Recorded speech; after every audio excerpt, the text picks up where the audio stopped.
আসসালামু আলাইকুম রহমতুল্লাহ। আপনারা এখানে যারা উপস্থিত আছেন এবং যারা এখানে উপস্থিত নেই, বিশেষ করে আমাদের মেরিনের মধ্যে যারা দেশের বাইরে আছেন, পরিবারের জন্য দেশের জন্য কাজ করে যাচ্ছেন, তাদের প্রতি রইল আন্তরিক শুভেচ্ছা ও অভিনন্দন।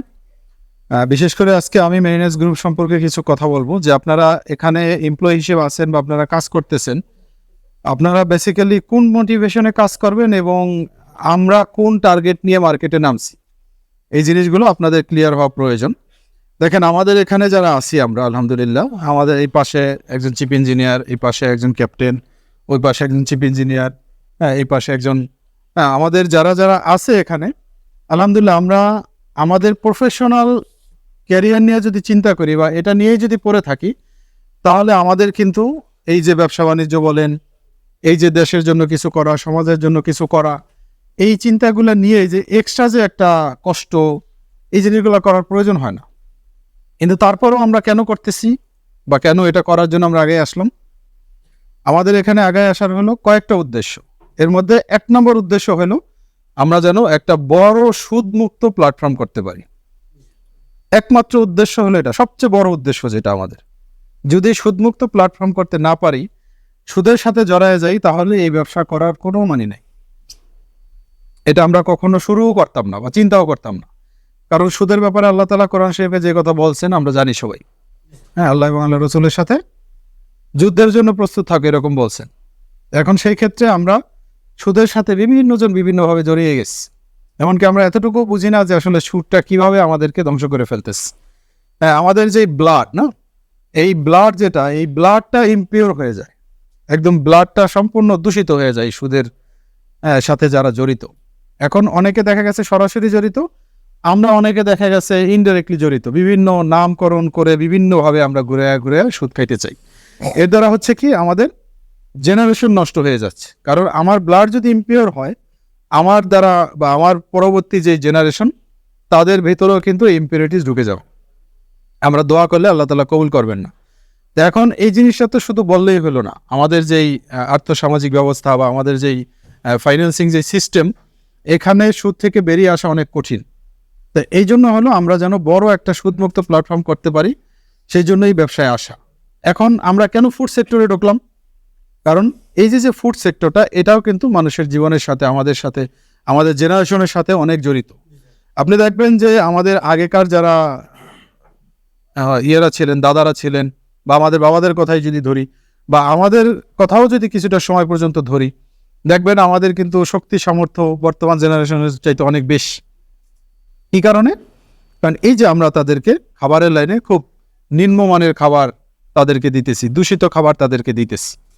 এখন যদি আমি বাচ্চাদেরকে খারাপ খাবার দেই, তাহলে দেখা গেছে তাদের মেধাও বিকশিত হবে না, তারা দেখা গেছে শারীরিক লাইনেও দুর্বল হবে। এখন যে কেউ শারীরিক লাইনে দুর্বল হলে কি হয়?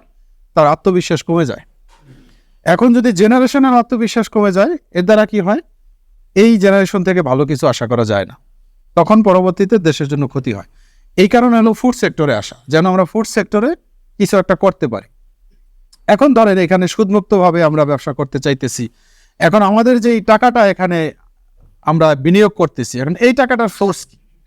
এখানেও কিন্তু দেখা গেছে আমরা সর্বোচ্চ সতর্কতা অবলম্বন করে আমাদের এই যে যারা আছি আমরা মেরিনে, বিদেশ থেকে আমরা যারা রেমিটেন্সের টাকা পাঠাচ্ছি, এই রেমিটেন্সের টাকাটা দিয়েই কিন্তু আমরা এই প্রতিষ্ঠানটাকে আলহামদুলিল্লাহ হাঁটি পা করে এই পর্যন্ত নিয়ে আসছি। তার মানে রেমিটেন্সের টাকা একটা হালাল টাকা, এবং রেমিটেন্সের টাকার মধ্যে যত হালাল টাকা আছে, তার মধ্যে বিশুদ্ধতম টাকা হলো এই যে শিপে গিয়ে যারা পরিবার পরিজন ছেড়ে এই যে কষ্ট করে সমুদ্রের মধ্যে, এই যে রোলিং পিচিং ঢেউয়ের মধ্যে তারা যে টাকাগুলো উপার্জন করে পাঠায়, এটা সবচেয়ে পবিত্র একটা টাকা।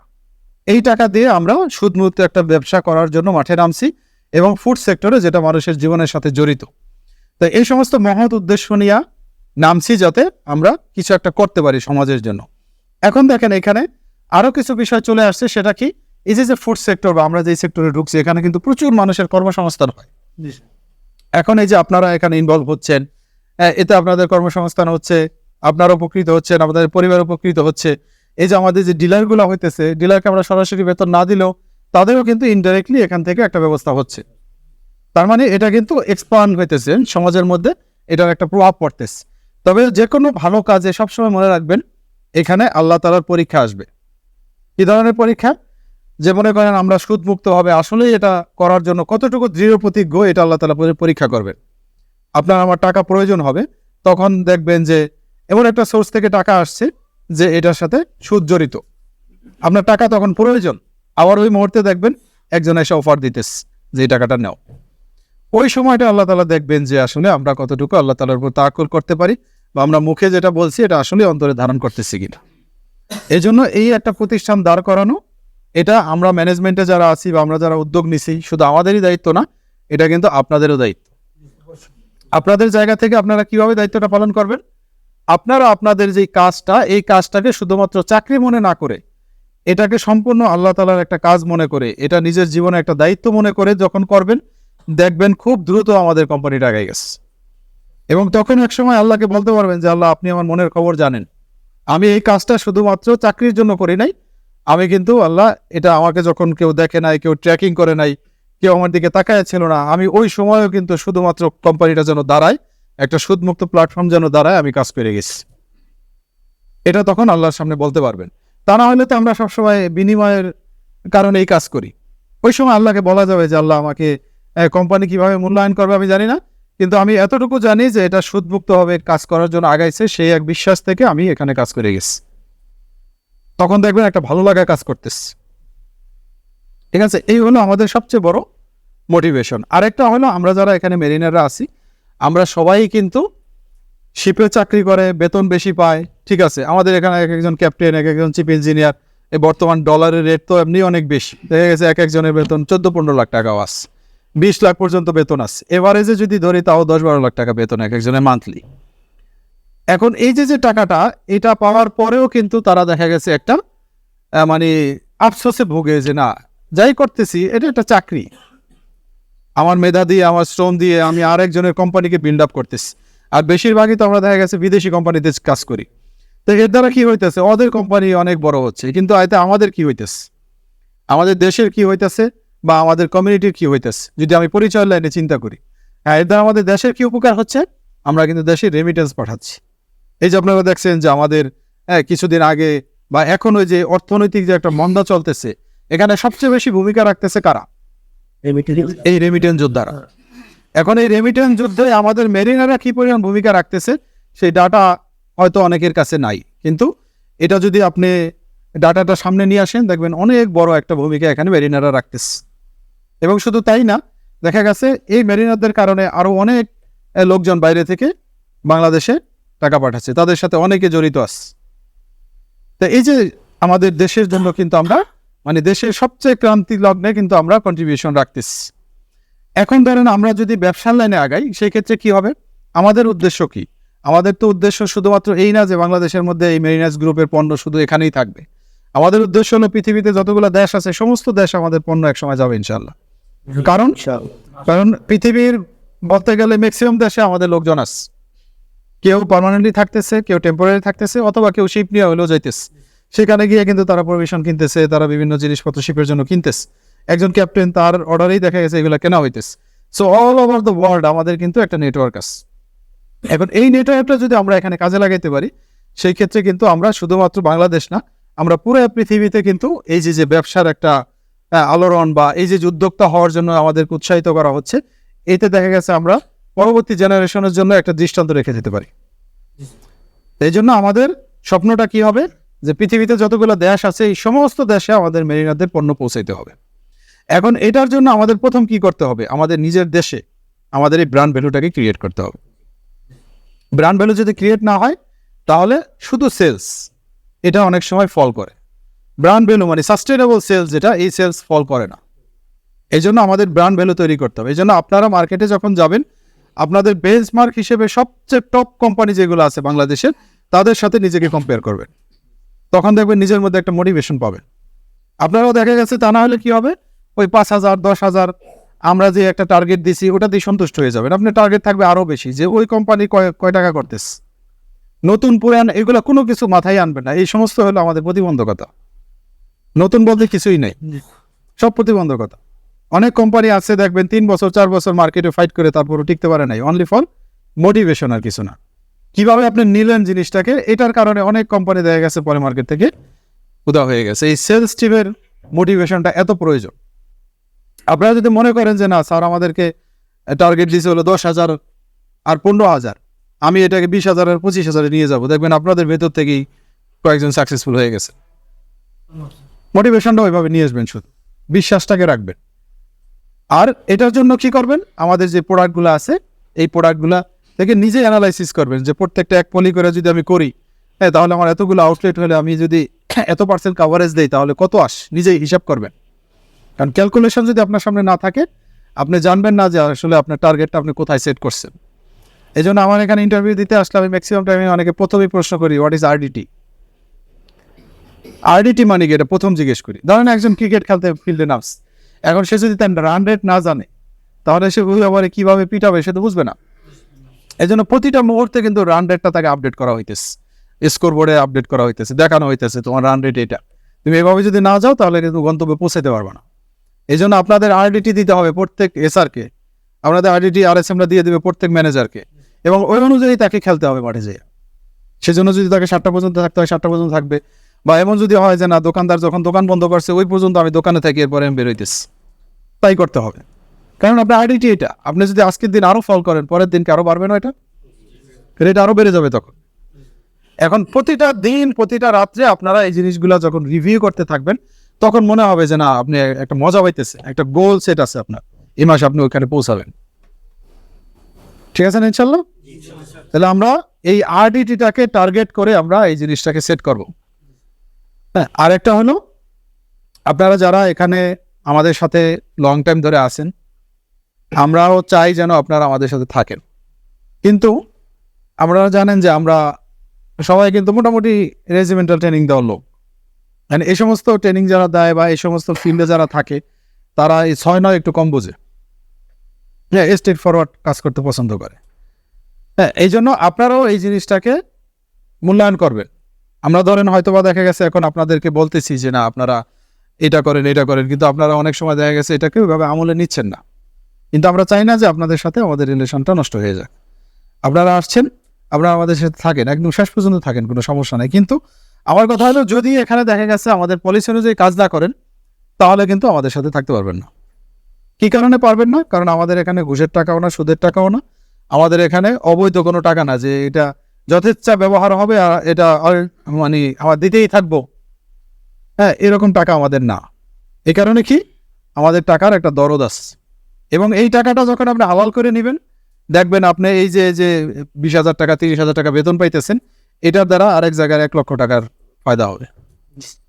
আমরা সবসময় অ্যামাউন্টের দিকে তাকাই, কিন্তু অ্যামাউন্ট মেইন জিনিসটা, মেইন হলো এটার ওজনটা, বরকত। এই জন্য আল্লাহ তাআলা হাশরের ময়দানে কোনো নেকি গুনবে না, 1 2 3 করে গুনবে না। কি করবে? দাঁড়িপাল্লা স্থাপন করবে, ওজন দিবে। দেখা গেছে কোনো একজনের 10টা আমল, এটা তেমন ওজন নয়, আরেকজনের একই আমল দেখা গেছে এর চেয়ে ওজন বেশি। এই জন্য আপনারা যখন কোয়ালিটি ফুল কাজ করবেন বা আপনারা একদম সময়টাকে ইউটিলাইজ করে কাজ করবেন, দেখবেন আপনি বেতন যেটা পাইছেন ওটার মধ্যে বরকত আসতেছে। কিন্তু এই জিনিসগুলো আমরা বুঝি না। আমরা কি করি?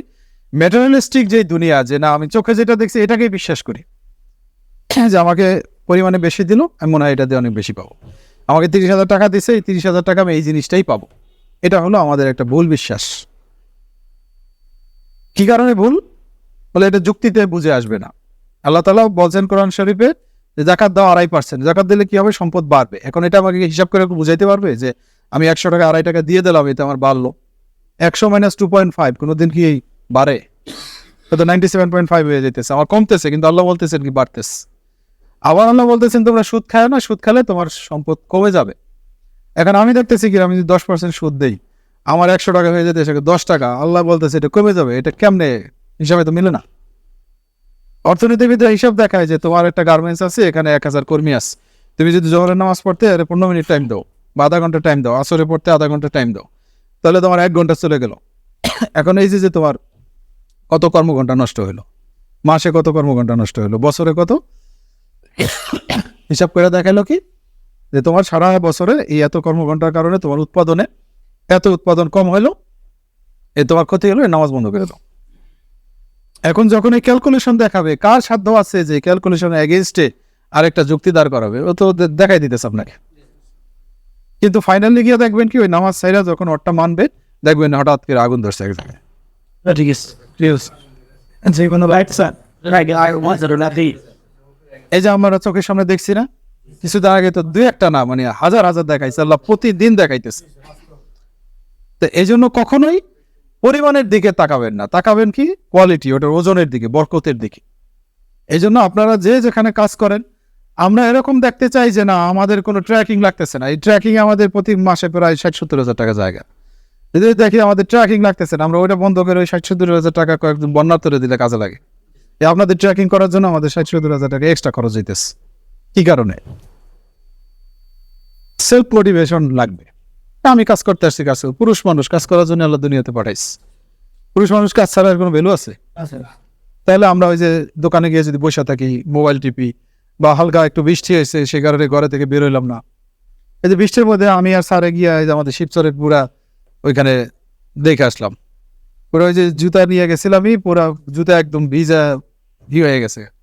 কি হয়েছে? আমাদের কোনো ক্ষতি হয়েছে? পুরুষ মানুষ যত কষ্ট করবে তত নিজের জন্য লাভ, দেশের জন্য লাভ, সবার জন্য লাভ, এবং তার একটা মর্যাদাও তৈরি হবে। এই জন্য যত পরিশ্রম করতে পারেন, যত। হ্যাঁ, এই যে জাপানিজদের আমরা আজকে প্রশংসা করি কি কারণে? পরিশ্রম করে। কিন্তু আমি পৃথিবী ঘুরে আমি যেটা দেখছি, হ্যাঁ আমাদের তো সবাই পৃথিবীর ম্যাক্সিমাম জায়গায় ঘুরছে, আমি যেটা দেখছি আলহামদুলিল্লাহ অন্যান্য দেশের জনগণের চাইতে, অন্যান্য দেশের মানুষের চাইতে আমাদের বাঙালিরা অনেক ভালো। তারা কোনো সিস্টেম ছাড়া যতটুকু আছে নিজেরাই তারা ভালো আছে, কিন্তু ওদের পুরোপুরি সিস্টেমে নিয়ে ভালো রাখছে। আমাদের যদি অতটুকু সিস্টেম দিয়ে আমাদেরকে একটা বাইন্ডিংসের মধ্যে নিয়ে আসতো, আমরা আরো অনেক ভালো হইতাম। এই যে আমাদের দেশে কোনো আইন শৃঙ্খলা রক্ষাকারী বাহিনী নাই, এখনো পুরোপুরি এস্টাবলিশড হয় নাই, তারপরেও কতটুকু আর অন্যায় হইতেছে। কিন্তু এগুলা যদি বহির্বিশ্ব হইতো দেখতেন কি হয়, লুটতরাজ, হত্যা, ধর্ষণ কি পরিমাণ বেড়ে যায়। তো সেই হিসেবে আমার বাঙালি জাতি আলহামদুলিল্লাহ অনেক ভালো। এই জন্য কখনো নিজের ভাইদেরকে বাঙালি বলে গালি দিবেন না। হ্যাঁ, প্রাউড ফিল করবেন যে আমরা নিজেরাই ধর্মীয় বোধের কারণে, সামাজিক মূল্যবোধের কারণে অনেক ভালো আছি। এখন আমাদের যেটা করতে হবে সেটা কি, যেহেতু আমাদের আবহাওয়া একটু অনুকূলে, এই কারণে আমরা একটু অলস হয়ে যাই। এই জন্য এই অলসতাটা দূর করতে হবে। হ্যাঁ, ঝাঁপায়ে পড়তে হবে। দেখা যাচ্ছে নিজের বাড়ির কাছে থাকতে মনে চায় সবারই, মানে অনেক দূরে পাঠানো যায় না, সবাই খালি নিজের বাড়ির কাছে থাকতে চায়। নিজেকে চ্যালেঞ্জ হিসাবে নেবেন যে না আমি সেলসের লোক, আমি দূরে যাব। কোম্পানি বলবে যে না আপনি এই জায়গায় থাকেন, না স্যার আমাকে যত দূরে পারেন দূরে দেন। পুরুষ মানুষ হইতে হবে এরকম। পুরো পৃথিবী কিন্তু আল্লাহ তাআলা আমাদের জন্য বানাইছে। এই কারণে কারো বাড়ি দেখা গেছে হয়তো আপনার বগুড়া, তারে বগুড়া থেকে রংপুরে দিলে সে কান্নাকাটি করে। এই পুরুষ এরকম হলে কেমন হবে? এই জন্য সেলসের লোক না, শুধু মানে পৃথিবীতে পুরুষকে পাঠাইছি আল্লাহ এই কারণে।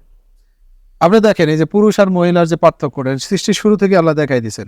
আদম আলাইহিস সালামকে পাঠাইছে কোথায়? শ্রীলঙ্কায়। আর হাওয়া আলাইহিস সালামকে পাঠাইছে সৌদি আরব, আরাফাত ময়দানের ওখানে। এখন আরাফাত ময়দানে ওখানে ফালাইছে হাওয়া আলাইহিস সালাম রে, উনি গিয়ে জায়গা থেকে নড়ছে? নড়ে নাই।